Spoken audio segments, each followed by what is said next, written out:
सच्चिदानंद समर्थ सद्गुरु साईनाथ महाराज की जय।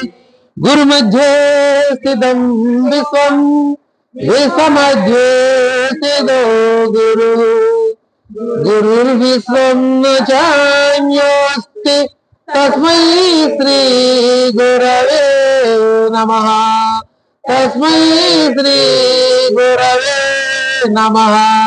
सदानिम्बवृक्षस्य मूलादिवासात् सदाश्राविणं तिक्तमप्याप्रियन्तं तरुङ्कल्पवृक्षादिकं साधयन्तं नमामीश्वरं सद्गुरुं साईनाथं नमामीश्वरं सद्गुरुं साईनाथं नमामीश्वरं सद्गुरुं साईनाथं।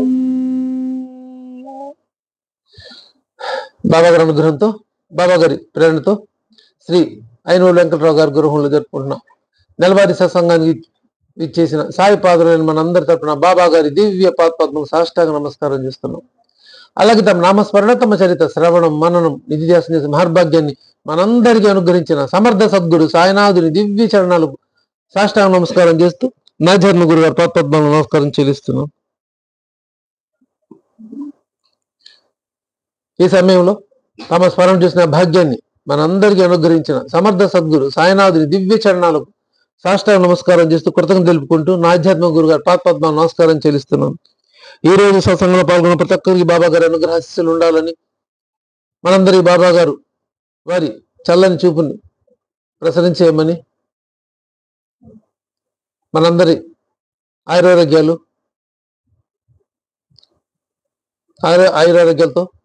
సుఖ సంతోషాలతో ఉండేలాగా బాబా గారు అనుగ్రహించమని, అందరి మనోకామలు బాబా గారు తీర్చమని బాబా గారి దివ్య పాత్మ ప్రార్థిస్తూ వేడుకుంటున్నాను.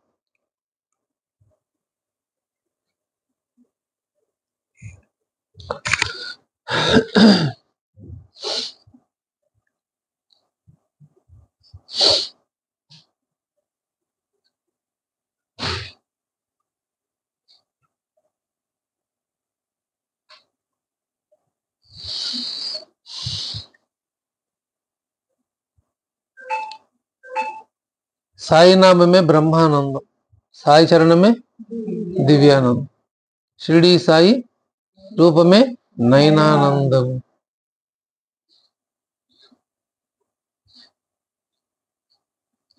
ఏ నామస్మరణ చేస్తే మన మనసు ఉల్లాసం అవుతుందో, మన మనసు తేలిక పడుతుందో, మన మనసులోని భారం దిగుతుందో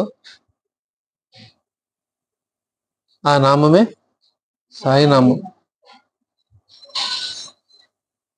ఏ చరణాలు చూస్తే మనకి మనసు పరవశించిపోతుందో, ఏ చరణాల వద్ద మన భారం అంతా దించుకున్నాము అనిపిస్తుందో, సోమదేవ స్వామి గారు చెప్పినట్టు నీ మనసు తల్లీనత చెందిన చోటే నీ గురుస్థానం అని గుర్తుంచుకో అని అనిపించిందో, అటువంటి దివ్య చరణాలు బాబా గారు దివ్యానంద అనుభూతిని మనం పొందుతున్నాం.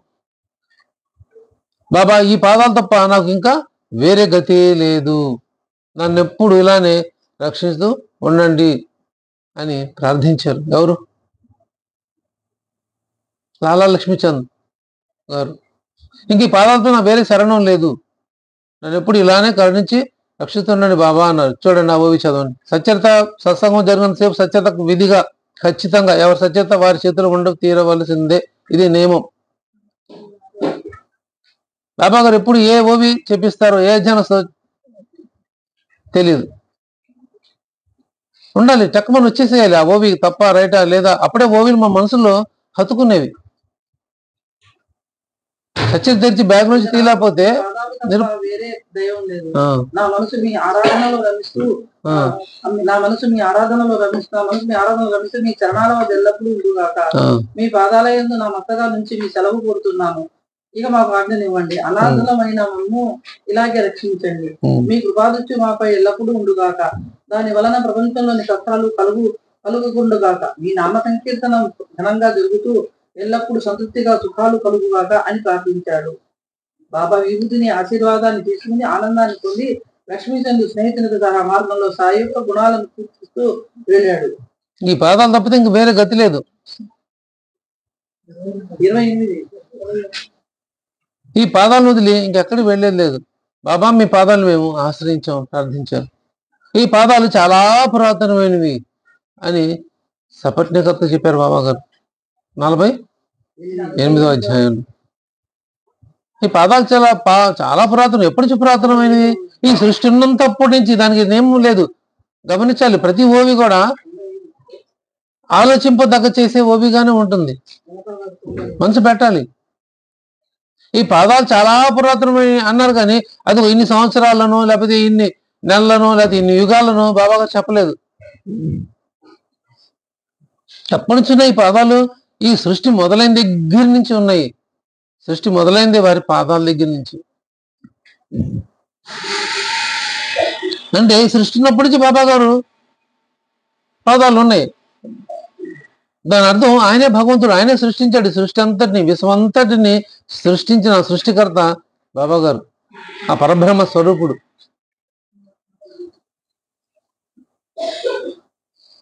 దానికి కొలమానం లేదు. అందుకనే ఆ ధూలియా కోర్టు వాళ్ళు వచ్చి బాబా గారు అన్నప్పుడు మీ వయసు అంతా లక్షల సంవత్సరాలు అంటారు. లక్షల కోట్లో లెక్కలేదు. నిజం చెప్పండి, నేను ఎప్పుడు అబద్ధం చెప్పను.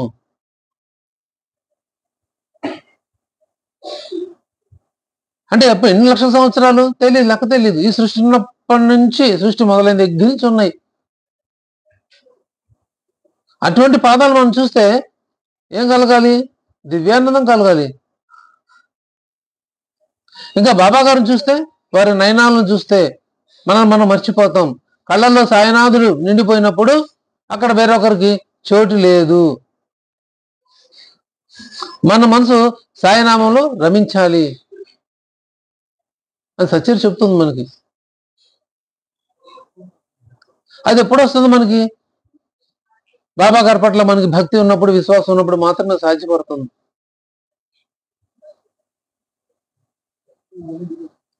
బాబా గారు చూస్తుంటే అలా చూస్తూ ఉండిపోవాలనిపించింది. ఆ తల్లి వచ్చింది కొడుకుని తీసుకొని.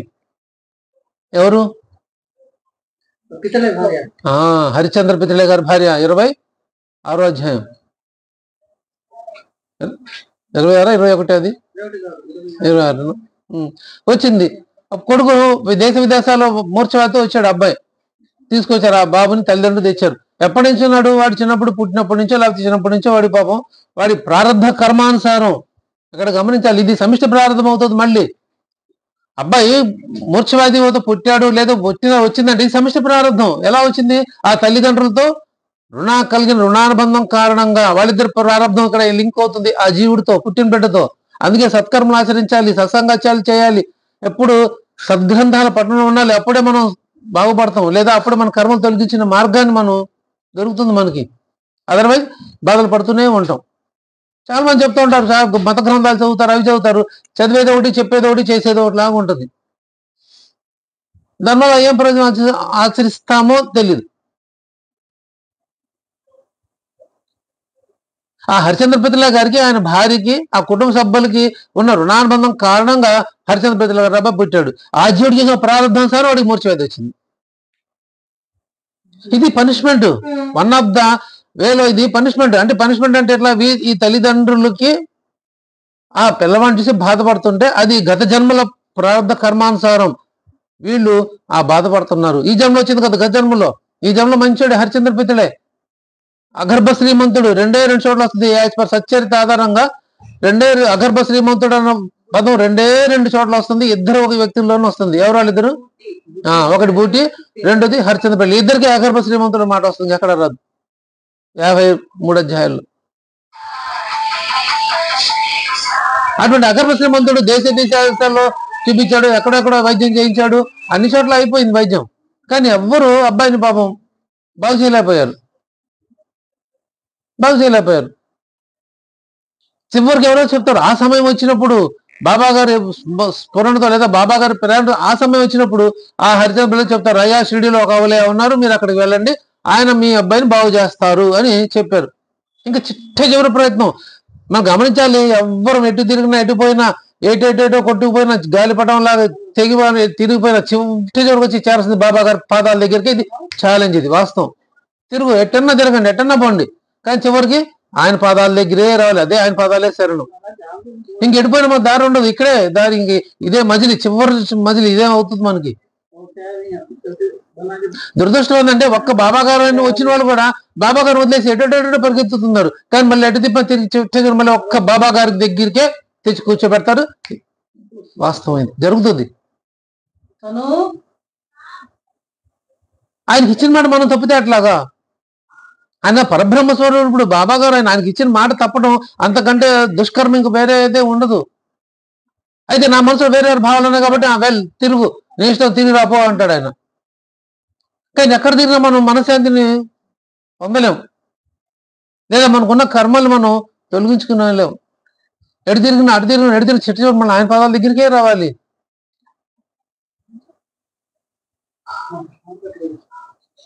మనం సద్గురుకి ఒక్కసారి మనం అర్పించుకున్న తర్వాత మనం బాబా గారు మీ తప్పితే ఎవరు లేరు నాకు అన్న భావాన్ని మనం వచ్చిన తర్వాత బాబా గారు మనం కూర్చున్న తర్వాత బాబా గారు మనం ఇచ్చే ఇంకా చివరి ఈ శరీరం వదిలిపోయి జీవుడు వెళ్ళిపోయేంత వరకు బాబా గారి పాదాల దగ్గర పడి ఉండాలి. ఇదే జరగాలి. అప్పుడు మనం ఆయన వారు అవుతాం. బాబా నేను నీ భక్తురాన్ని, నేను భక్తుడిని అని చెప్పి ఊరంతా తిరిగి తీర్థాలు క్షేత్రాలు ఎటో మునిగిపోయి వచ్చి మళ్ళీ దగ్గర వస్తే ఉపయోగం లేదు. ఒక దంపతులు ఉన్నారు, వాళ్ళు సత్సంగాలకు వచ్చి కూర్చోమంటే నడు నొప్పి, కాలు నొప్పి, ఆ నొప్పి, ఈ నొప్పి 100 చెప్తారు. 100 అంటే 100 ఉండో లెక్క పెడితే 5-6 వంకలు చెప్తారు. ఇప్పుడు వచ్చారనో, చుట్టాలు వచ్చారనో, లేకపోతే ఏదో చెప్తారు. కానీ తీర్థాల క్షేత్రం ఎంతంత దూరమైనా సరే రిజర్వేషన్ చేసుకుని వెళ్ళిపోతున్నారు. నాకు అనిపిస్తుంటది, 1 గంటన్నర 2 గంటల కోసం ఊర్లో పక్కనో ఈ పక్కనో 2 బదులైతే 1 గంట 10 నిమిషాల ప్రయాణం చేయగలిగిన స్థితిలో ఉండి కూడా, రాగలిగి ఉండి కూడా వాళ్ళు ఇన్ని వంకలు చెప్తున్నారే, మరి అంతంత దూరాలు ఎలా ప్రయాణిస్తున్నారు రైళ్లలో అని నాకు అనిపిస్తుంది. రైలు ఎక్కుతారు, బస్సులు ఎక్కుతారు, అన్నీ ఎక్కుతారు. అప్పుడేమో నొప్పులు రావట్లేదా? అప్పుడేమో ఇబ్బందులు కలగట్లేదా? గంటన్నర కోసం బాబా గారి పట్ల సమయాన్ని కేటాయించలేకపోతున్నామా? అంతే. మీరు 1 ఇస్తే నేను 10 ఇస్తా అన్నాడు, కానీ నేను 10 ఇస్తాను రా మీరు 1 ఇవ్వండి అనలేదు బాబా గారు. ముందు మనమే అడుగేయాలి ఆయన వైపు. మనం ఆయనకి ఒక సమయాన్ని కేటాయిస్తేనే ఆయన మనకు కొంత సమయం కేటాయిస్తారు. నేను ఈరోజు 2 గంటల సమయం బాబా గారు కేటాయిస్తే 10 రెట్లు 20 గంటలు బాబా గారు నా గురించి ఆలోచిస్తారు, నాకు కేటాయిస్తారు ఆయన సమయాన్ని. నేనేం చేయను బాబా, మీ ఇష్టం, మీరే వచ్చేయండి అంటే కుదరదు. అందుకే కండిషన్ పెట్టారు. ప్రతిదీ బాబా గారి దగ్గర కండిషన్తోనే ఉంటుంది, నియమ నిబంధనలతో కూడి ఉంటుంది. బాబా గారి దగ్గర మనం ఏం ఇవ్వాలన్నా, బాబా గారి దగ్గర పొందాలన్నా ఖచ్చితంగా నియమ నిబంధనలు ఉంటాయి. అవి మనం దాటి వెళ్ళలేం, ఆయన రానివ్వరు. నియమం పాటించాల్సిందే ఖచ్చితంగా. ఎక్కడెక్కడో తిరిగి చివరి మజిలీలో వచ్చాడు హరిచంద్ర పిత్ర భార్యను తీసుకొని, పిల్లల్ని తీసుకొని. అప్పటిదాకా తీసుకొచ్చి బాబా గారు మసీద్ దగ్గర రాగానే ఏమైపోయాడు అబ్బాయి, ఒక్కసారి మూర్ఛ పెరిగి పడిపోయాడు. అప్పుడు దాకా ఒక 5 నిమిషాలు 10 నిమిషాలకు తెలుగులోకి వచ్చేవాడు అబ్బాయి. ఇప్పుడు గంట సేపు అయినా కూడా తెలియ రాలేదు. ఇదే సేమ్ ఇదే మూవీ ఇంకెక్కడ వచ్చిందా ఎవరి దగ్గర? 5 నిమిషాలు, గంట. భీమాజీ పాటలు ప్రతి 5 నిమిషాలు రథం కొక్కునేవాడు. బాబా గారి దగ్గర ముందుకు వచ్చిన తర్వాత గంట సేపు అయినా సరే అవ్వలేదు. ఇది వచ్చేయాలి, ఇదే ఓబీలు వెళ్ళిపోవాలి మనసులో. ఎక్కడి నుంచి ఎక్కడికి బాబా గారు ఏ అధ్యాయం నుంచి ఎక్కడ లింక్ పెడతారు మనకు తెలీదు. వచ్చే పట్టుకోవాలి. అదిగో అక్కడ వచ్చింది కదా, ఇది ఒకటి వచ్చింది కదా, ఇదే అధ్యాయం. మనం పారాయణాలు చేస్తున్నాం, ఓవిలు పెట్టేస్తున్నాం, ఆ పెట్టేవాళ్ళు మనసుకి ఎక్కుతున్నాయా? అది ముఖ్యంగా ఆలోచించుకోవాలి. ఎన్ని ఓవిలు పెట్టామని లెక్క కాదు, ఎంత ఓవిలు మన మనసుకు పట్టించుకున్నాం. ఇది చదివేస్తున్నాం, రోజుకి అధ్యాయం చదివేస్తాం, లేదా సప్తాపాలన చేసేస్తాం, అయిపోయింది. గబగబ చదవాలి, టైం చూసుకుంటుంటాం, మనసులో ఆలోచన మెదులుతూ ఉంటాయి, చదివేస్తాం, అయిపోయిందమ్మా, అయిపోయింది. ఒక భారం దిగిపోయినట్టు భావిస్తున్నాం. కానీ మనం ఏం నేర్చుకున్నాం, ఆ పారాయణాల దగ్గర మనం పారాయణత చెందామా, ఏమన్నా మనం కొత్త విషయం తెలుసుకోగలిగామా అని మాత్రం మనం గ్రహించట్లేదు. ఆ గ్రహింపు లేనప్పుడు మనం ఎన్ని పారాయణాలు చదివినా, మనం ఎంత చదివినా కూడా బోర్లించి కొండలమే, ఇంకంతే. అలానే ఉంటాం. ఆ కొండను తిరగేయాలి, మన మనసులో పట్టుకోవాలి. ఒక్క వర్షపు చుక్కైనా పట్టుకోకపోతే ఎట్లాగా? 53 అధ్యాయాల్లో ఎన్ని ఓవిలు ఉన్నాయి మొత్తం? సత్యత ఎన్ని ఓవిలు? మొత్తం ఎన్ని ఓవిలు వచ్చిన సచ్చరితలు ఉన్నాయి? రాశారు, ఇంతకుముందు పెట్టారు చాలా మంది. 9409 ఓవిలు. రాసి పెట్టుకోవాలి ఇట్లాంటి మంచి పాయింట్లు. ఈ 9400 ఓవిలో కనీసం ఒక 9 ఓవిలన్న మన మనసులో ఉన్నాయా? మనం చెప్పగలుగుతామా? 4 9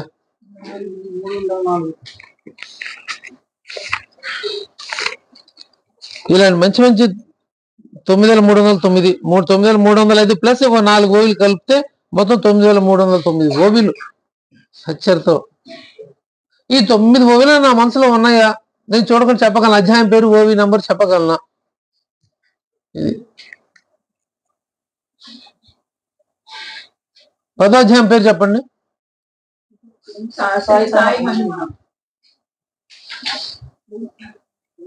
26వ అధ్యాయం పేరు అపమృత్యు నివారణం మరియు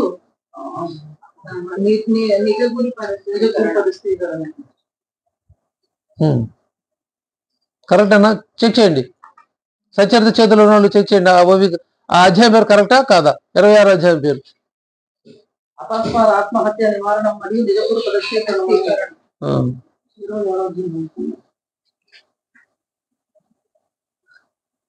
మనం బట్టి పట్టాం. ఓవీలు అధ్యాయాల పేర్లు బట్టి పట్టాం. బట్టి పడితే మర్చిపోతాం. బట్టి పడితే ఉపయోగం ఏమి ఉండదు. మనసులోకి ఎక్కించుకుంటేనే స్టోరేజ్ అయి ఉంటుంది. బట్టి పడితే మాత్రం ఉపయోగం లేదు. ఏదో కాంపిటీషన్ పెట్టారు, కాంపిటీషన్ పాల్గొనాలి, బట్టి పట్టేయాలి, చెప్పేయాలి, అమ్మాయి అయిపోయింది అంతే. మళ్ళీగా ఓవిలు తొలిగిపోం చదవం. అప్పుడు ఉపయోగం ఉండదు.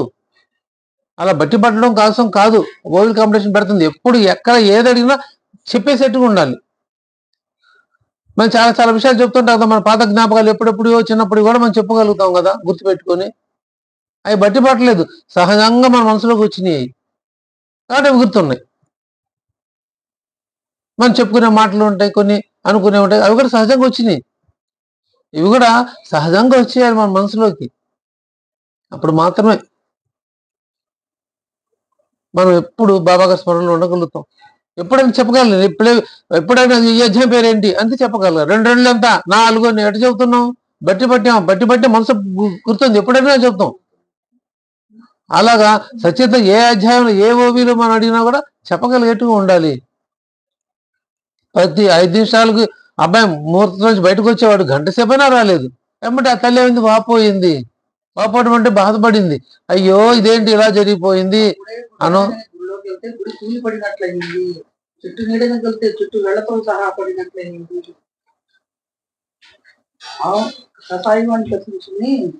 ఆవు కషాయం తప్పించకపోతే పులి నోట్లో పడ్డట్టు. పులిని తప్పించకపోతే కషాయవాడి చేతిలో పడ్డట్టు. ఆవు పులి తినేస్తుందని ఆవు ప్రాణ భయంతో ఎండకు మాడిపోతున్న బాటసారి చెట్టు మీదకి వెళ్తే ఆ చెట్టే వెళుతుండగా ఊడిపట్టట్లయింది. భక్తిగా దేవుడు గుడిలోనికి పూజకని వెళ్తే గురుకూలి పైన పడ్డట్లయింది అని పోయింది అంటే బాధపడింది. అయ్యో ఇలా జరిగింది ఏంటి, మేము ఎలా అనుకున్నామే, ఇలా జరిగింది ఏంటి. ఇంకోటి మన నిత్య జీవితాలు కూడా ఇలాంటి చాలా ఉంటాయి. వాపోతా ఉంటాం. అయ్యో అనుకున్నాం అంటే మనం ఓ మంచి కార్యక్రమాన్ని అనుకుంటాం, ఓ మంచి పని చేద్దాం అనుకుంటాం. అది ఎందుకో అది నెగిటివ్ గా వస్తుంది, లేదా పని కాదు, లేదా ఒకటి అనుకుంటే 2 అవుతుంది. ఆ పని ఇంకా అంటే మనం సక్సెస్ చేయలేకపోతాం. అప్పుడు అనిపిస్తాం అయ్యో మనం చేయలేకపోయామే, ఇలా చేస్తే బాగుండేది, ఇలా చేస్తే బాగుండేది. ఈరోజు నా సిచ్యువేషన్ కూడా అదే. వాపోవడం అంటే ఇంకా అదే. 40 మంది క్యాటరింగ్ చెప్తే 50 మందికి భోజనం వస్తుందనే పక్కా కాన్ఫిడెన్స్. కానీ ఏమైపోయింది? 30 మందికి వచ్చేప్పటికి అయిపోయింది. ఏం చేయాలి ఇప్పుడు?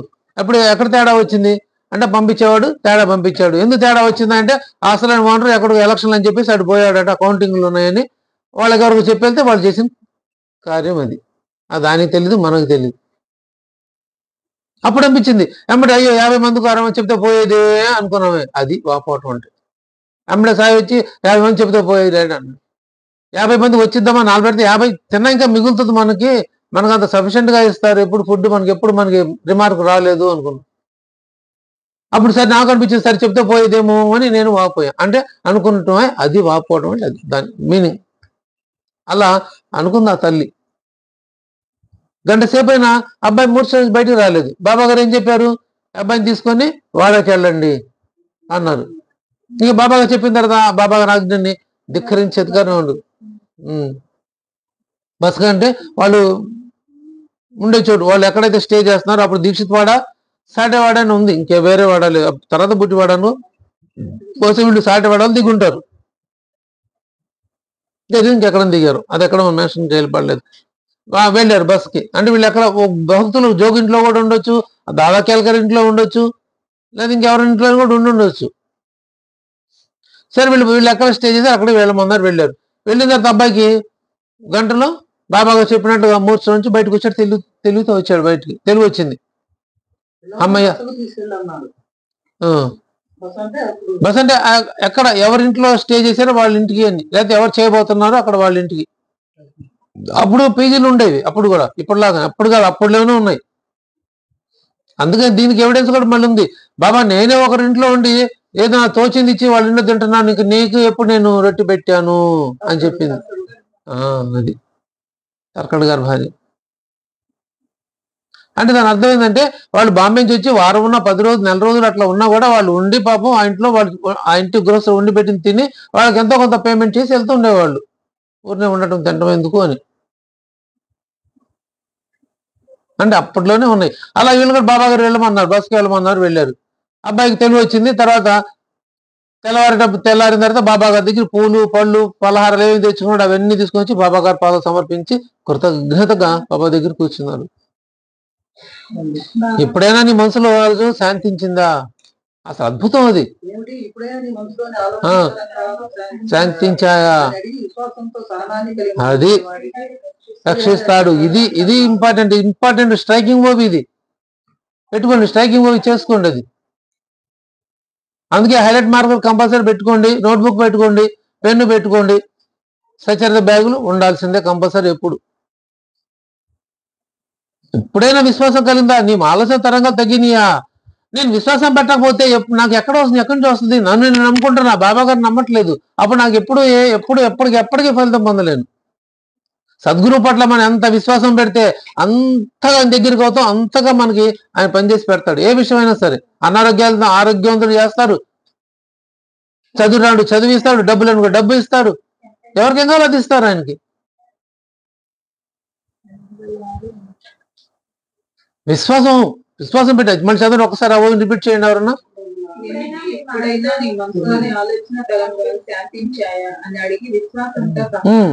కలిగి ఉన్నామంటే శ్రీహరి రక్షిస్తాడు.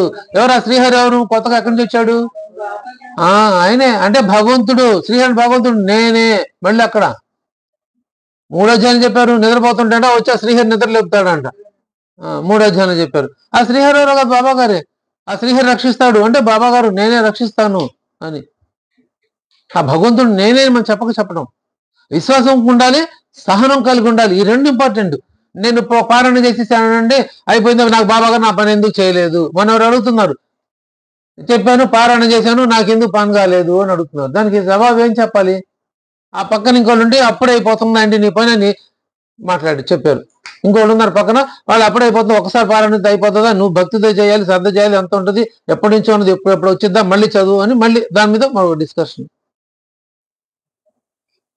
అంటే మనం వన్ టైం పాస్వర్డ్ లాగా ఉండిపోతే ఉపయోగం ఏమి ఉండదు. అప్పటికప్పుడు అయిపోతే ఇవి పెట్టింది అయిపోయాను, చదివాను, అయిపోయింది అంటే కుదరదు. పాస్వర్డ్ వన్ టైం పాస్వర్డ్ వచ్చింది, పెట్టాం, ఓపెన్ చేసాం, అయిపోయింది. మళ్ళీ పాస్వర్డ్ తెచ్చుకుంటేనే వస్తేనే ఓపెన్ అవుతుంది. ఒకసారి నా పాస్వర్డ్ ఇచ్చాం కదా మళ్ళీ ఓపెన్ అంటే అవ్వదు. ఇక్కడ కూడా అదే అప్లికబుల్. నేను ఒకసారి సత్యత పారాయణ చేశాను, నాకు అనుభవాలు కలగలేదు అంటూ ఏం లేదు. భక్తి చేయలేదేమో, శ్రద్ధ చేయలేదేమో, మళ్ళీ దీనికి సాక్ష్యం ఉంది. ప్రతిదీ ఆధారపూరితంగానే ఇచ్చారు బాబా గారు సచరితలో. ఎవరిని బ్లేమ్ చేయడానికి లేదు. అందుకే సచరిత గ్రంథం విమర్శలేరు. మీరు గమనించండి, ప్రపంచంలో ఏ గ్రంథంలో అయినా విమర్శలు ఉన్నాయి ఏమో, కానీ సత్యతలో విమర్శ ఇదిగో ఇది తప్పు అని విమర్శించి చూపించడానికి ఆస్కారమే లేదు బాబా గారు. అది సద్గురు రచించటం అంతేది. బాబా గారు రాసించారు సచరిత. మిగతా గ్రంథాలు ఎవరు రాయలేదు. భగవద్గీత కృష్ణుడు రాయలేదు, యేసుప్రభు బైబిల్ రాయలేదు, ఖురాను అల్లా రాయలేదు, కానీ సచరిత బాబా గారు రాశారు. సాక్ష్యం ఉంది, ప్రతి దానికి ఎవిడెన్స్ ఉంది, ప్రతి దానికి ప్రూఫ్ ఉంది. నా కథ నేనే చెప్పి రాయించుకుంటాను, నువ్వు కేవలం నిమిత్త మాత్రుడివే. సాక్షాత్ బాబా గారు చెప్పిన వాక్యం మాట.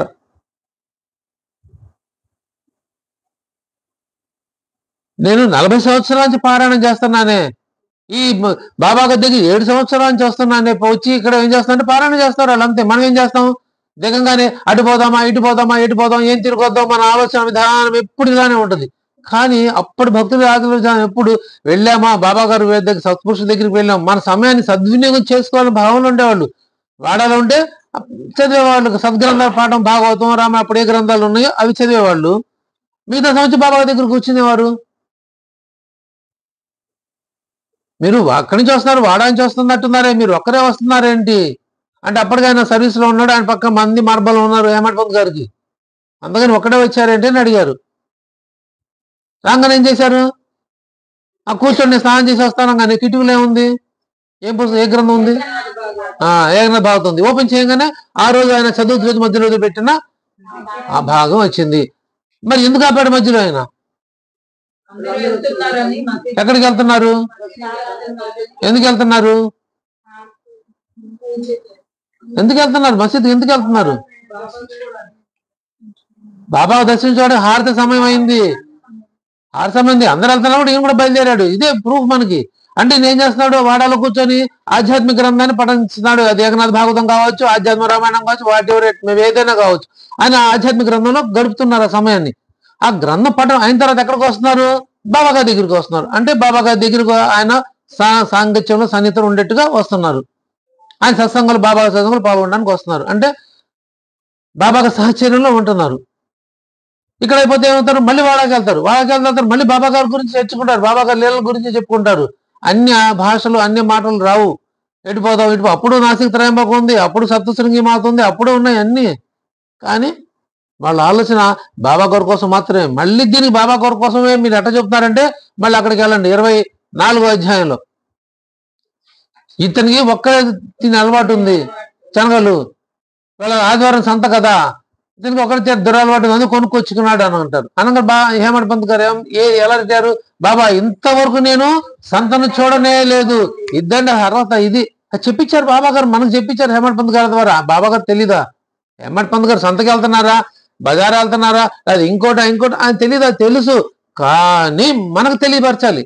అదిగో ఈ హేమటపంత్ అనే వ్యక్తి షిరిడి వస్తే ఉంటే వాళ్ళలో ఆధ్యాత్మిక గ్రంథాలు పఠనం చేస్తారు, బోధిస్తారు, అది లేకపోతే వచ్చి ఇక్కడ మసీదులో నా ముందు కూర్చుంటారు అని మనకి తెలియటం కోసం చెప్పిన మాట అది.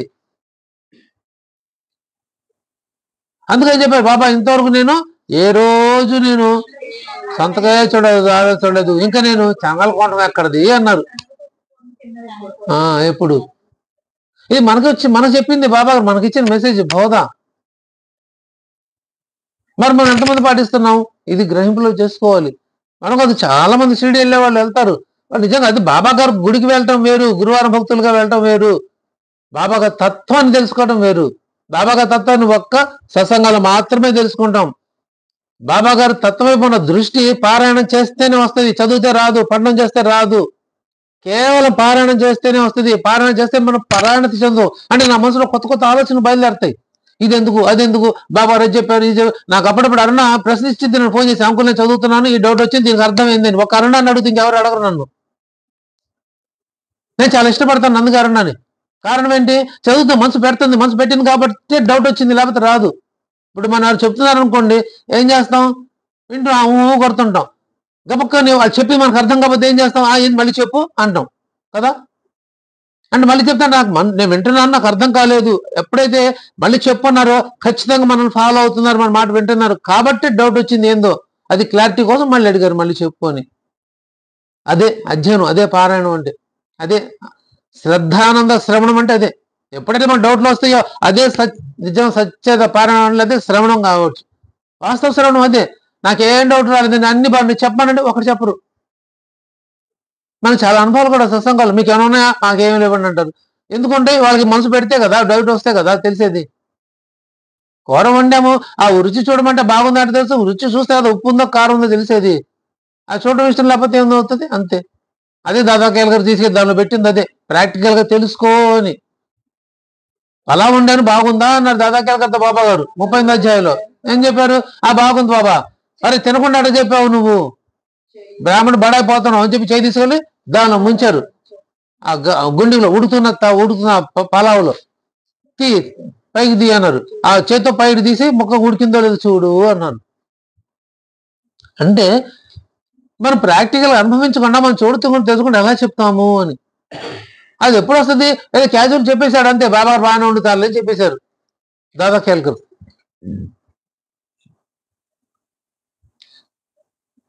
నేను బాగానే వండుతాను తెలుసు, నువ్వు చూడకుండా ఎలా చెప్తున్నావు? అదిగో నువ్వు అది చూసి చెప్పు, రుచి చూసి చెప్పు, ఉడికిందో లేదో నువ్వు అనుభవపూర్వకంగా తెలుసుకొని చెప్పు. ఇది ఆ మెసేజ్ కూడా మనకే ఇచ్చేది బాబా గారు. ఎందుకు కాలిద్ది? పట్టుకుంది ఎవరు? మరి బాబా గారు కూడా చేయగలరు కదా, ఆ అతనికి కావాలి కదా, దాదా కేల్కర్ కూడా. ఎందుకు కాలుతుంది? సద్గురు స్పర్శలో ఉంటే కాలదు. ఇక్కడ మళ్ళీ ఇంకో ట్విస్ట్. ఇక్కడ ఇప్పుడు దీనిలో గుండెలో బాబా చేయబెట్టి తిప్పేవారు అని కూడా మనం చదువుకున్నాం 38వ అధ్యాయంలో. అప్పుడు బాబా చేయి కాల, మరి తీసుకుని దుల్లో పెడితే ఎందుకు కాలింది చెయ్యి? రక్షిస్తే అది ఆ బిడ్డ యొక్క కర్మని బాబా గారు తీసుకున్నారు. ఆ బిడ్డ యొక్క కర్మని బాబా గారు తీసుకున్నారు. అందుకు ఆయన ఆ కర్మ బాబా గారు అనిపించారు. ఇది ఒక సద్గురు మాత్రమే, ఇంకెవ్వరు ఎంటైర్ యూనివర్స్ ఎవరు అనుభవించరు. ఒక్క బాబా గారు మాత్రం, సద్గురు మాత్రం మన కర్మ ఇస్తాడు. భర్త భార్య కూడా అనిపించదు. ఇప్పుడు భర్త ప్రాణానికి వచ్చిందమ్మా, నువ్వు ఇస్తే నీ భర్త పోతాడు, నువ్వు సస్తావు నీ భర్త పోతాడు అంటే భార్య ప్రాణం ఇచ్చిద్దా? చెప్పమానండి, ఇవ్వదు. ఆలోచిస్తుంది. అదే భర్త అయినా సరే భార్యను అడిగితే భర్త ఇవ్వడు, కడుపు పెట్టిన పిల్లలు ఇవ్వరు. అయ్యో మేము మీ తల్లిదండ్రులు ఇబ్బంది ఉందా, నువ్వు ఇస్తేనే లేకపోతే నువ్వు చేస్తేనే పోతారు, తర అయితే దాని కండిషన్ పెట్టి నువ్వు ఉండవు అని చెప్తే అమ్మో నేను బతకాలి, వాళ్ళు లేకపోతే నాకెందుకు, ఇలా భావిస్తాం. ఇవ్వం. ఆ కర్మను అనుభవించుకునే ప్రయత్నం గురించి అదే వాల్మీకి కృష్ణ మళ్ళీ చెప్పింది అక్కడ బాబా గారు. ఆ వాల్మీకి వాల్య ఎందుకు అయ్యాడు? వాల్మీకి ఎందుకు అయ్యాడు? ఎందుకే పవిత్రమైన బ్రాహ్మణ కుటుంబంలో జన్మించిన వాల్య దురలవాట్లకి అలవాటు పడిపోయాడు. తాగుడు, జోదం, ఇంకా వేరే ఇంకా మాంసాహారాలు తినడం, బ్రాహ్మణ్యానికి విరుద్ధంగా ప్రవర్తించాడు. అడవిలో ఊచపడి దోచుకోవడం, వాళ్ళని చంపడాలు, వాళ్ళ దగ్గర ఉన్న డబ్బులు దోచుకోవడం, ఇవి అలా చేస్తా వచ్చాడు. ఆ సమయం భగవంతుడు అనుగ్రహించిన సమయం వచ్చింది. ఆ నారదుడు వచ్చాడు, అడిగాడు, అయ్యా నువ్వేం చేస్తున్నావు? ఇది ఓరి దుబ్బదాకా నువ్వు చేస్తున్న పాపకృతం తెలుసారా? అయినా నాకు తెలీదు, నేను నా భార్యను బతికించుకోవాలి కాబట్టి నేను దోచుకుంటున్నా అన్నాడు. సరే బాగుందని దోచుకున్నావు, ఏం చేస్తున్నావు? నా తల్లిదండ్రులకి ఇస్తున్నా, నా పిల్లలకి, నా భార్య మొత్తం నా కుటుంబం పోషించుకోవడం కోసం ఉపయోగిస్తున్నాను అన్నాడు. అయ్యా బాగుంది, నువ్వు అన్యాయాలు, అక్రమాలు, దుర్మార్గాలు చేసి నువ్వు పాపం మూట కట్టుకుంటూ ఆ డబ్బు తీసుకెళ్లి నీ తల్లిదండ్రులకి, నీ భార్య పిల్లలు పోషిస్తున్నావు, బాగుంది, వెరీ గుడ్. మరి నీ పాపం వచ్చింది కదా, మరి ఈ పాపంలో కూడా నీ తల్లిదండ్రులు, భార్య బిడ్డలు పంచుకుంటారా? వెళ్ళి అడిగిరా పో అంటాడు. మరి అంతే కదా, ఇప్పుడు కొడుకు తెచ్చిచ్చినప్పుడు తల్లిదండ్రులు తీసుకోవాలి, భార్య బిడ్డలు కూడా తీసుకోవాలి. మరి అనుభవిస్తున్నారు కదా తెచ్చినప్పుడు. సేమ్ పాపంలో కూడా మరి షేర్ చేసుకోవాల్సిందే, పుణ్యంలో ఏం చేసినా పాపం చేసుకోవాల్సిందే. అందుకే డౌట్ వెళ్ళి అడిగిరా పో అన్నారు. అప్పుడే ఆలోచన, నిజమా? అయితే ఉండు స్వామిని వెళ్తాను, వెళ్ళి అడిగి వచ్చాడు. వెళ్ళి ముందు తల్లిదండ్రులను అడిగాడు. అమ్మ ఇట్లా స్వామి వచ్చాడు, నారదుడు పేరు కూడా నోరు తిరగదు ఆ పరిస్థితులు. పవిత్ర బ్రాహ్మణ ఉద్యోగం జన్మించి కూడా బ్రాహ్మణం ఎందుకు అన్నారంటే వాళ్ళు వాక్ శుద్ధి ఉంటుంది. ఎందుకు? మాంసాహారాలు తినరు అని. మనం నోటి ద్వారా వచ్చేది. ఇప్పుడు మనం కూడా మనలో నాన్ వెజిటేరియన్స్ లో కూడా శుద్ధంగా ఉండే వాకు చాలా మందికి ఉంటుంది, వాకు శుద్ధి ఉంటుంది. ఎందుకు? వాళ్ళు మాంసాహారాలు తినరు, ఎట్టబడతాయి తినరు, ఒక పద్ధతిగా ఉంటారు కాబట్టి వాళ్ళకు వాకు శుద్ధి ఉంటుంది. ఆ వాకు శుద్ధి ఎవరికొని వచ్చింది? ఆ పర్టికులర్ గా వాళ్ళకి ఎందుకు, బ్రాహ్మణులకి ఎందుకు పెట్టారంటే వాళ్ళు బ్రాహ్మణులు బ్రహ్మను చూపించేవాళ్ళు, అంటే దేవుడి గురించి చెప్పేవాళ్ళు కాబట్టి వాళ్ళకి అనిషిద్ధం చేశారు. వాళ్ళు తింటారు. ఇప్పుడు మన భారతదేశంలో చాలా మంది బ్రాహ్మణులు తింటారు, పూజలు చేస్తారు, అన్ని చేస్తారు. మన మన మన ఇక్కడ మన వాతావరణం, ఇక్కడ గుంటూరు జిల్లా అనుకోండి, ఆంధ్రప్రదేశ్ అనుకోండి, బ్రాహ్మణులు తినరు. అంటే ఈ మధ్య తిన్న వాళ్ళు ఉన్నారు, బయలుదేరారు, కానీ వాళ్ళు నిషిద్ధం, తినరు కదా, కోడి గుడ్డు కూడా తినంటారు. కానీ పక్కగా పూజ చేసే బ్రాహ్మణులు ఖచ్చితంగా తింటారు. కాశీలో బ్రాహ్మణులు అడగండి, వాళ్ళంతా నాన్ వెజ్ తింటారు. బీహార్ అండి, వాటెవర్ మీరు ఇండియా ఎక్కడన్నా పోండి, బ్రాహ్మణులు అంతా తింటారు. ఏవేందో రామకృష్ణ పరమహంస గారు కూడా చేపలు తినేవాళ్ళు, జలపుష్పాలని. మరి బ్రాహ్మణుడైనా బ్రాహ్మణంశంలో పుట్టారు. ఏం తిన్నారు? జలపుష్పాలన్నీ, చేపలు తినేవారు. అక్కడ వాళ్ళకి నిషిద్ధం లేదు. కానీ రామకృష్ణ పరమహంస గారు మూడే మూడు రోజులు ఏ సాధన 3 రోజులు భగవంతుడిని సాక్షాత్కారం చేసుకున్న గొప్ప వ్యక్తి. అంటే ఇప్పుడు ఇక ఆలోచన, మన మనసును అర్పిస్తున్నామా, మన శరీరాన, మన బుద్ధినా, నోరున, జీవన, దేని అర్పిస్తున్నాం భగవంతుడికి? ఇది ఆలోచించుకోవాల్సింది. అమ్మని 3 రోజులు ప్రసన్నం చేసుకున్నారు రామకృష్ణ పరమహంస గారు. రాముని, యేసుప్రభుని, వీళ్ళందరూ 3 రోజులు ధ్యానం చేసి వాళ్ళని రప్పించుకున్నారు ఆయన దగ్గరికి. ప్రత్యక్ష సాక్షులు ఉన్నారు, చూసిన వాళ్ళు. యేసుప్రభు ఆయన దగ్గరికి వచ్చారంట, రామకృష్ణ పరమహంస గారి దగ్గరికి రావడం చూసాము. ఆ యోగి పరమానంద రాస్తాడు, ఆయన రామకృష్ణ పరమహంస గారు యేసుప్రభు ఇద్దరు కలిపి చేతులు పట్టుకొని చుట్టూతా తిరుగుతున్నారు ఆ పర్వతం చుట్టూతా. ఓరో తెల్లవారుజామున ఊటీ దగ్గర కొండల్లో ఈయన తెల్లవారుజామున ఎక్కి ఉన్నారంట ధ్యానం చేసుకోవడానికి. ధ్యానానికి ఎందుకు ఇది ఈ ఈ సమయం కేటాయిస్తారు తెల్లవారుజాము అంటే 3 గంటలకి, తెల్లవారుజాము 3 గంటలకు బ్రహ్మ ముహూర్తం. అదే మధ్యాహ్నం 3 గంటలకి మళ్ళీ డిసైడ్ చేస్తుంది వాతావరణం, సన్ రైజ్ ఎలా ఉంటుంది వాతావరణం, దాన్ని ఏమంటారు, ఆ టెంపరేచర్ ఎంత ఉన్నది డిసైడ్ చేసేది మధ్యాహ్నం 3 గంటలకే. 4 గంటకి, 2 1 చేయరు. 1 గంటకి అబ్బా వాళ్ళు అంత డిగ్రీలు ఇంత డిగ్రీలు మనం అనుకుంటామే, అది కాదు. టోటల్ గా డే మొత్తంలో ఖచ్చితంగా 3 గంటలకి ఏదైతే టెంపరేచర్ ఉందో, ఆ సూర్యరశ్మి ఉందో అది క్యాప్చర్ చేసి దాన్ని నిర్ణయిస్తారు. ఈ రోజు ఇన్ని డిగ్రీ సెంటిగ్రేడ్లు ఎండ ఉన్నది.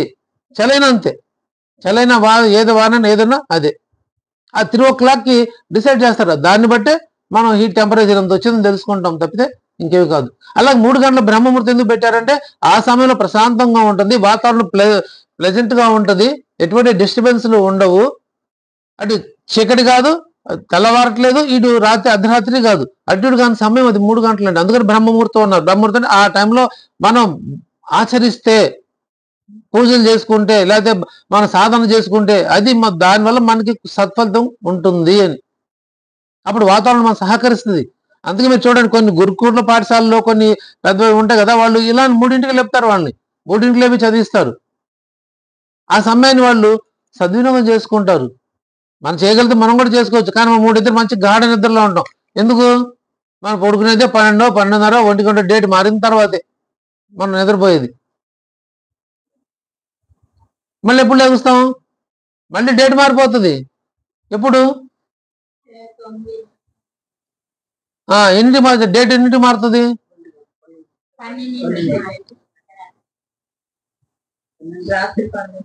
రాత్రి 12కి డేట్ మారేది ఇంగ్లీష్ వాళ్ళకి. మనకి ఎప్పుడు మారుతుంది? సూర్యోదయం టు సూర్యోదయం 1 డే మనకి. ఈ రోజు సూర్యోదయం దగ్గర నుంచి మళ్ళీ రాత్రి మళ్ళీ సూర్యోదయం ఉదించే వరకు 1 రోజు మనకి చూసేదేంటి? అది సూర్యోదయం 6ంటికి కావచ్చు, 5ంటికి కావచ్చు, ఏదైనా కావచ్చు. సూర్యోదయం ప్రామాణికం. అందుకే మనకి షిరిడీలో బాబా గారు ధూపార్తి ఎప్పుడు ఇస్తారు? 5ంటికి ఎవరు, 6ంటికి కూడా ఎవరు, ఎప్పుడు పడితే అప్పుడు ఇస్తూ ఉంటారు. ఏ రోజు సూర్యాస్తం అవుతుందో ఆ సమయాన్ని నిర్ధారణ చేసుకొని ఆ సమయం నిర్ణయిస్తారు. ఎండాకాలం వస్తే 7 కూడా అవుతుంది, 7ంటికి కూడా ధూపార్తి ఇస్తారు ఎండను బట్టి, సూర్యాస్తమించిన దాన్ని బట్టి. చలికాలం వస్తే 5ంటికి, 5:30 కూడా ఇవ్వచ్చు, 6ంటికి కూడా ఇవ్వచ్చు. 6:15 మొన్నటిదాకా 6ంటికి ఇచ్చారు, తర్వాత 6:15 మారింది, ఇప్పుడు టైం మారింది, హారతుల టైం ఇప్పుడు 6:15, 6:30 ఇస్తున్నారు. అంటే సూర్యుడు ఎప్పుడు అస్తమించాడో దాన్ని ప్రామాణికంగా తీసుకుంటారు. మన హైందవ ధర్మం ఇదే, సూర్యోదయం నుంచి మళ్ళీ సూర్యం దాకా ఇది 1 డే మనకి. కానీ మన ఇంగ్లీష్ ఆచారం వెళ్ళిపోయి ఏం చేసాం, ఉగాదిని మర్చిపోయి హ్యాపీ న్యూ ఇయర్ పెద్ద పండుగ సెలబ్రేట్ చేసుకుంటాం. దీనంత దురదృష్టం ఇంకోటి వేరే లేనే లేదు.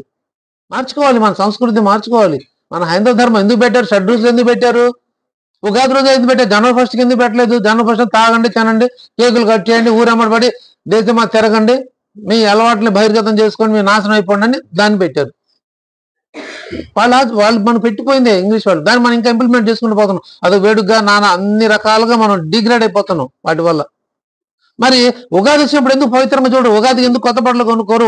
ఉగాదిని ఎందుకు పూజించరు? ఉగాది రోజు పవిత్రంగా ఎందుకు చేయరు? ఎందుకు సెలబ్రేట్ చేయరు? ఎందుకు కేకులు కోయరు? మా పొట్టనేది ఉగాది పచ్చడి కూడా చేయలేం, మాకున్న అవకాశాన్ని బట్టి. అనారోగ్యాలు ఏదైనా కావచ్చు, ఎవరో ఒకటి సత్సంగ సభ్యులు ఎవరో పెడుతుంటారు, గడిచిపోతుంది. అసలు అది కూడా లేని వాళ్ళు చాలా మంది ఉంటారు.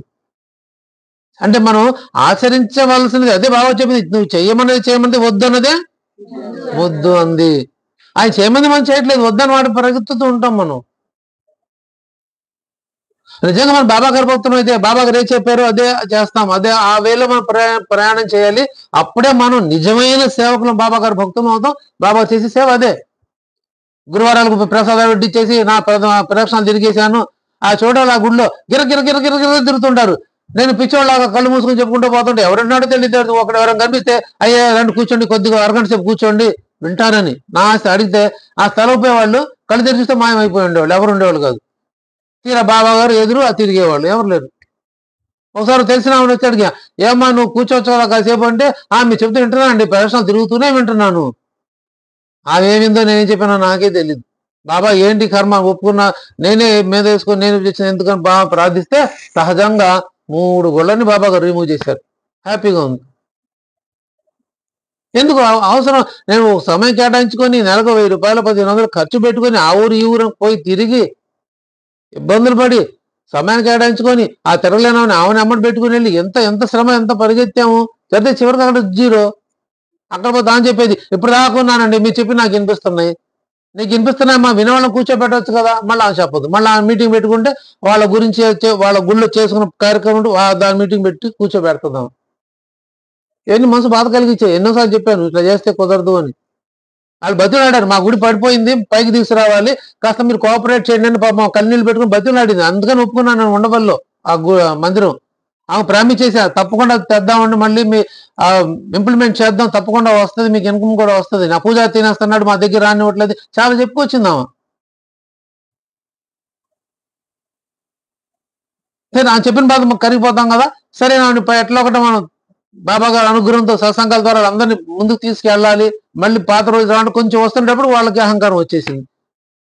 అయిపోయా అహంకారం వస్తే బాబా గారి దగ్గర నించోలేం, ఉండదు. అప్పుడు ఇప్పుడు ఎప్పుడైనా ఇదే రూల్.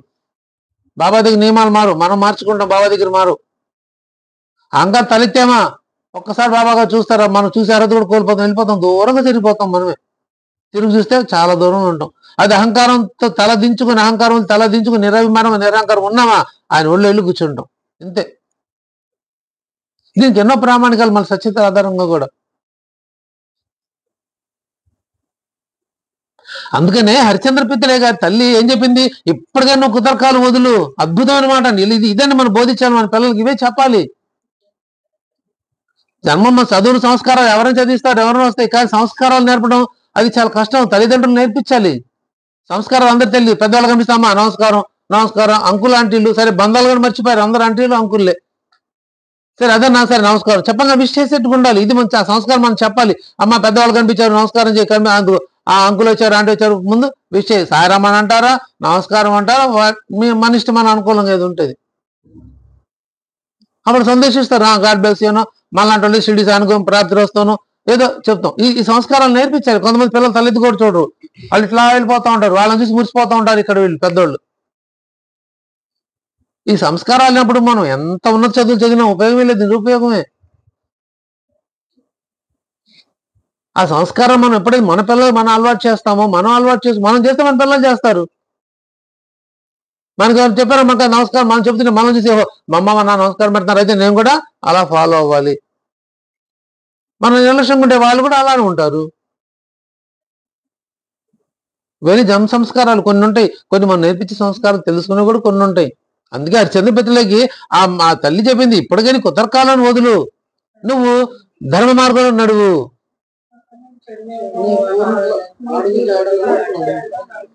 అంతకుముందు లేదా కుతర్కాలు వదలని చెప్పలేదా?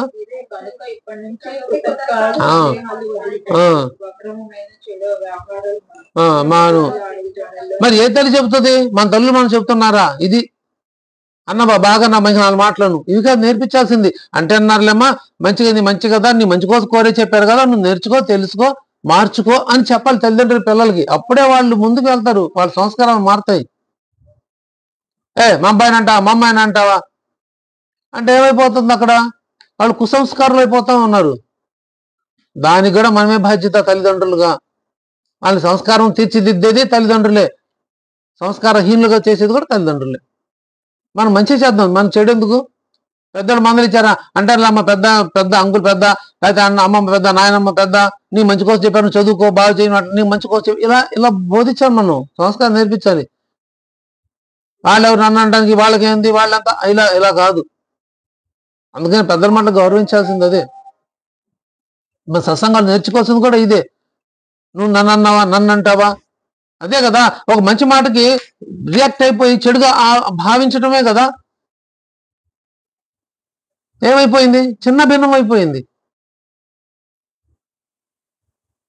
అదే మంచి పాజిటివ్ ఆలోచిస్తే మన మంచికే కదా నా మంచికే కదా అని భావం వచ్చింటే ఏమైపోయేది? ఇంకా బాగా పెరిగి ఉండేది, డెవలప్ అయి ఉండేది. ఇవే సంస్కారాలు అంటే. పోనీ చెప్పేవాళ్ళు ఎవరైనా చెప్తున్నామా?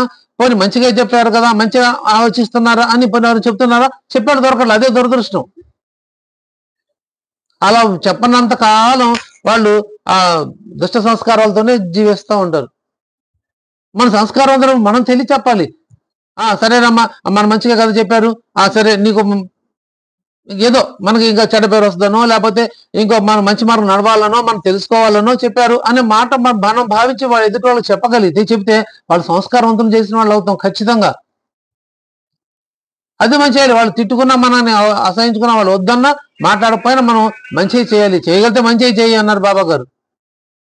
చేయగలిగితే మంచిగా చేయి, చెడు చేయొద్దు అన్నారు.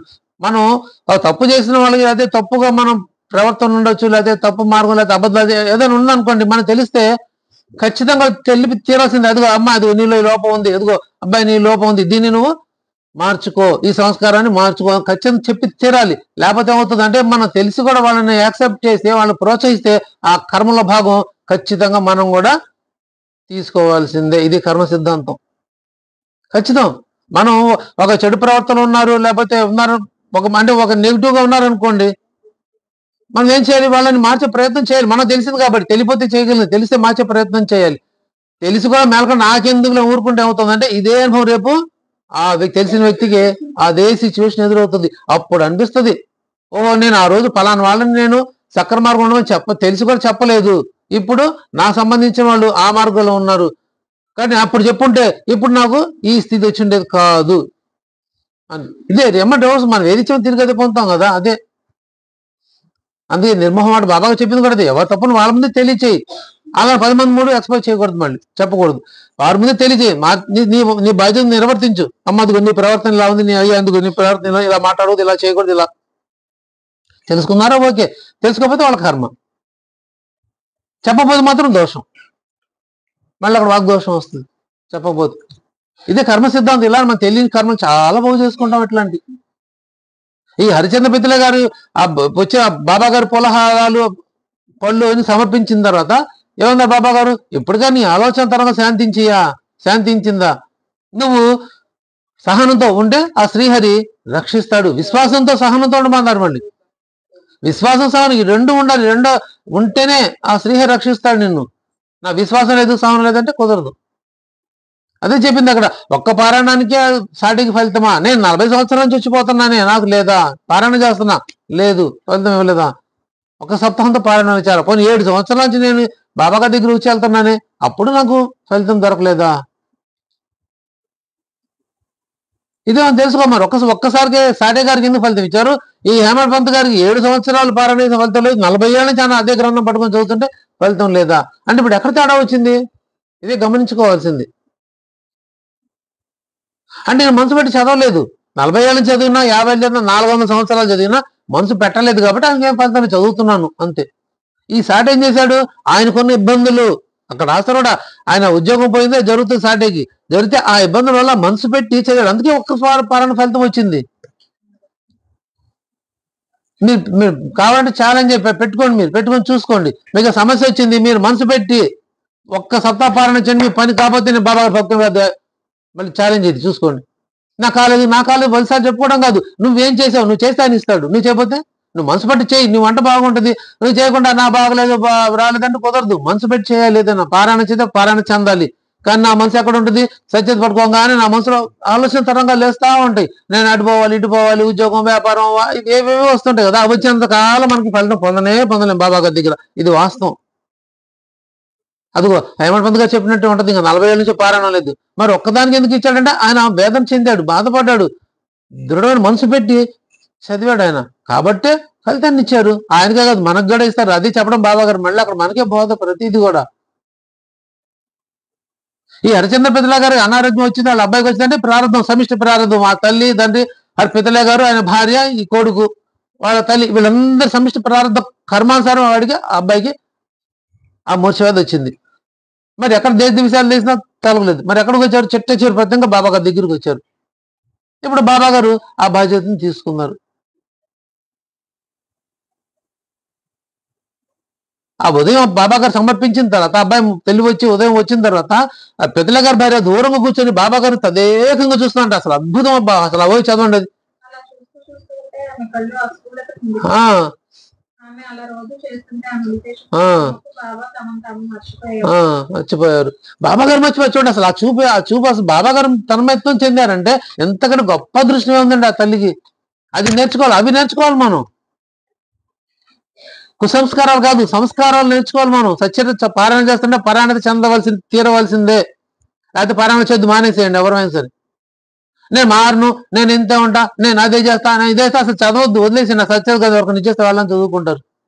లేదు నేను మారాలి, మారుతాను, నేను బాబా ఫలితం పొందాలనుకుంటే దృష్టి పెట్టి ఈ రోజు నుంచి మనం చదువుదాం.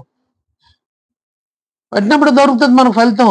రోజు ఒక అధ్యాయం చదువుదాం, ఒక అధ్యాయం లెక్కల రోజు ఒక అధ్యాయం. ఆ చదివింది మనసులోకి రావాలి. నన్ను ప్రశ్నించుకోవాలి, ఈ రోజు అధ్యాయం చదివాను, బాబా గారు దీంట్లో ఏం చెప్పారు ఈ అధ్యాయంలో, నాకు అసలు ఏ సందేహం రాలేదు అంటే ఒకటే, నా మనసు పెట్టలేదని ఒకటే డౌట్, నో డౌట్. ఇంకా దీనిలో నాకు సందేహాలు మీ సందేహాలు వచ్చేస్తున్నాయి అరుణాలాగంటే ఖచ్చితంగా మనసు పెట్టి చదువుతున్నానని అర్థం. బాబా గారు కోరుకునేది కూడా అదే చదవాలి.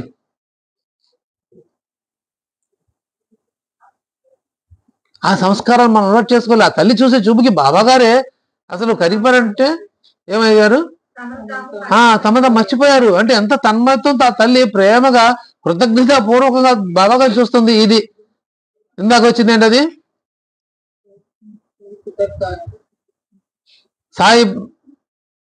సాయినామే బ్రహ్మానందం, సాయి చరణం దివ్యానందం, షిరిడి సాయి రూపమే నయనానందం. ఇది నయనానందం ఇలా పొందాలి. బాబా గారు చూస్తే నయనానందం కళ్ళమ్మడ నీళ్ళు కారిపోతుండాలి, జాలిపోరు. అదే నిజమైన దర్శనం అంటే అదే నయనానందం. అది ఆ నయనానందం పొందడానికి ఎన్ని జన్మలు తపస్సు చేయాలి మనం, ఎన్ని యుగాలు తపస్సు చేయాలి. అవన్నీ తేలిక బాబా గారు మనకి ఇచ్చేశారు. ఏమక్కడ నువ్వు చూస్తూ ఉండమన్నాడు అంతే. అమ్మ నువ్వేం చేయొద్దు, ఉన్న చూడు, నేను చూస్తా ఉన్నారు అంతే, ఫినిష్ అయిపోయింది. ఇంకేం చెప్పలేదు బాబా గారు ఎవరికి.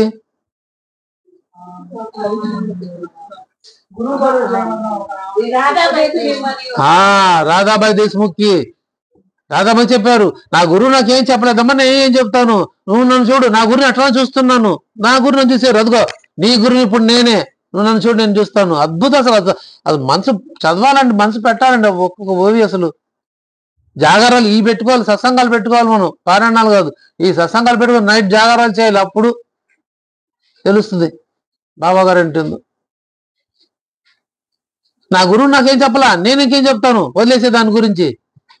ఏం చేస్తాను, నా గురువుని చూస్తున్నాను, నా గురువుని అలా చూశారు కాబట్టే నేను ఫలితం పొందాను.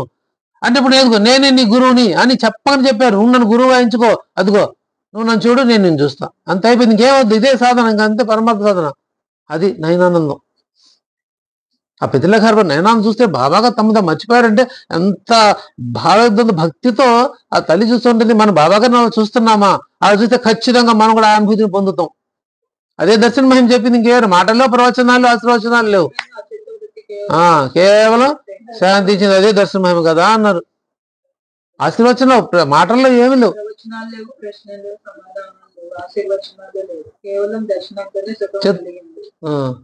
అతను చిత్తవుతే శాంతించింది. ఇది దర్శన మహిమ. మన దర్శనం బాబా పొందుతాం. ఇది నయనానందం అంటే అది. ఈ ఆనందాన్ని మనం ప్రతిసారి పొందవలసిందే. షిరిడిలో ప్రతిసారి బాబా దర్శనంకి వెళ్ళిన ప్రతిసారి పొందాల్సిందే. అది ద్వారకామాలైనా, చావుల్లో అయినా, సమాధి మందిరంలో అయినా, గురుస్థానంలో అయినా సరే ఆ నాయన పొందాలి. ఎప్పుడు మన భక్తి ఉంటేనే అది వస్తుంది, లేకపోతే రాదు. ఎప్పుడెప్పుడు వెళ్ళిపోదామా, ఎప్పుడెప్పుడు వచ్చేద్దామా, ఎప్పుడెప్పుడు వెళ్దామా అనుకుంటే మన బాబా గారి అనుభూతిని పొందలేము. వెళ్ళామో వచ్చామో అదంతే, సామాన్య భక్తులుగా మిగిలిపోతాం. కానీ సత్సంగులుగా మనం ఏం చేయాలంటే అదిగో ప్రతిసారి అనుభూతి తీరవలసిందే. మనం